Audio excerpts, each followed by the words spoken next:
Olá, irmãos, tudo bem? Quarta-feira, então, da semana 14, e hoje vamos falar sobre vida em comunidade. No texto de Atos 2:44 diz o seguinte: todos os que creram estavam juntos e tinham tudo em comum, na igreja primitiva. E vimos no início deste material da fundamentação, nos primeiros vídeos, que para alcançar o seu propósito, Deus nos coloca em sua grande família. Na prática da vida da igreja, podemos acabar focando o nosso tempo apenas entre os nossos relacionamentos diretos ou grandes encontros. Na verdade, essas duas experiências se complementam, pois no discipulado e no companheirismo existe estreita intimidade, e no grande grupo interagimos com todos os irmãos. Além disso, há encontros em grupos menores e outras tantas possibilidades de encontros dos discípulos. O discipulado prepara os discípulos para desempenhar o seu serviço, e o local para isso ser praticado é na comunidade dos discípulos. Em Atos, nos mostra essa dinâmica da igreja quando diz que os irmãos estavam unânimes no templo, local público de grande encontro da época, Eles estavam com o mesmo ânimo. Proclamavam a Jesus nas casas, repartindo pão, estavam juntos e dividiam seus bens segundo a necessidade de cada um. Bom, podemos pensar que hoje isso seria impossível, mas Jesus nos apresentou um modelo de vida em comunidade que é aplicável em qualquer lugar ou época. Ter atualmente a mesma experiência da comunidade cristã daqueles primeiros dias é muito difícil se considerarmos apenas as reuniões grandes, porém, isso se torna mais efetivo nos grupos menores.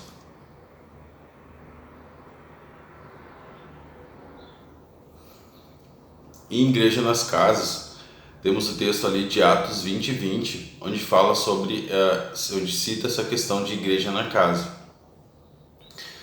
Juntos, jamais deixando de vos anunciar coisa alguma proveitosa, de vou ensinar publicamente e também de casa em casa. E também o texto de Filemão 1:2, Paulo, prisioneiro de Cristo Jesus, e o irmão Timóteo, ao amado Filemão, também colaborador, e a irmã Áfia e Arquipa, nossa companheira de lutas, e a igreja que está em tua casa. Então, falando sobre esses dois textos, Atos 20:20 e Filemão 1:2, falando sobre a igreja que tinha nas casas. O termo igreja na casa é o mais mencionado em todo o Novo Testamento, referindo-se ao encontro da igreja. Jesus, quando enviou seus discípulos de 2 a 2, lá no companheirismo, mandou irem de casa em casa.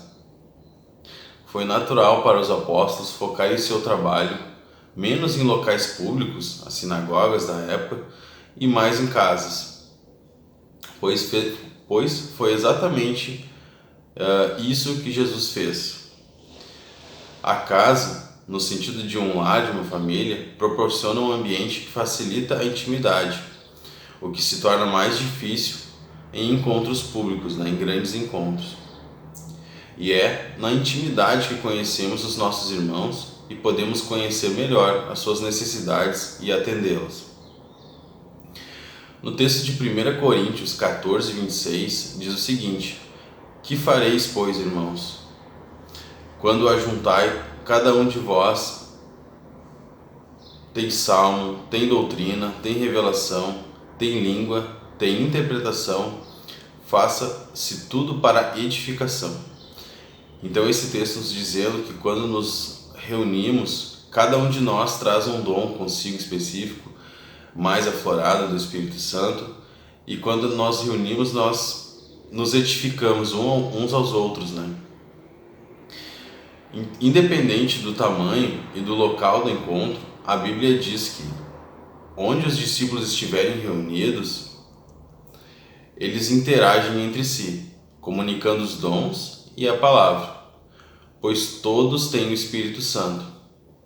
Então, quando nos reunimos nas igrejas, nas casas, cada um vai trazer ali um dom mais aflorado e vai conseguir edificar o outro irmão, né? Então, esse seria o conceito ali de igreja nas casas, né? Esse grupo menor. Então, buscando revelação. Qual a importância da vida em comunidade? A vida em comunidade é praticar aquilo que a gente vem adquirindo no discipulado, né? Interagindo com os irmãos e edificando os irmãos e sendo edificado nesse grupo, nessa família de Deus, né? Como está a minha vida em relação ao discipulado, companheirismo e a vida em comunidade, né? Uma pergunta que fica aí. Quando a palavra fala do encontro da igreja, qual é o termo mais mencionado? Diferentemente do que se acontecia na época, né, que era nas sinagogas, nos locais públicos, assim, Jesus fez uma abordagem diferente, né? Foi sempre no Novo Testamento a gente vê mencionado, como vimos, bastante o conceito de igreja nas casas. E também, como vimos aqui, Jesus direcionando seus discípulos a irem às casas, né? Vão às casas. Qual o ambiente que a casa proporciona? E justamente, Jesus direcionando os discípulos para as casas, e ele ia muito nas casas, porque a casa proporciona esse ambiente com maior necessidade, e ali a gente consegue conhecer melhor, como vimos, os nossos irmãos, conhecer mais intimamente os nossos irmãos, conhecer as necessidades e supri-las, né? O que ocorre nos encontros da igreja na casa? Quando nos reunimos numa igreja na casa, como vimos também, independente do tamanho do local ou onde nos reunimos, o que acontece é que quando estamos juntos, o Espírito Santo, Deus está ali conosco. E se Deus está ali conosco, ocorre manifestação dos dons, ocorre ali o Senhor ordena a sua bênção, né? Então cada um vai se edificando, cada um vai trazendo uma palavra, como vimos, um vai trazendo um cântico, o outro traz uma oração, e ali nós somos edificados, né? Então a importância desse conceito falando da vida em comunidade, esse conceito de igreja nas casas. Certo? O vídeo de hoje seria isso, e Deus abençoe a tua vida.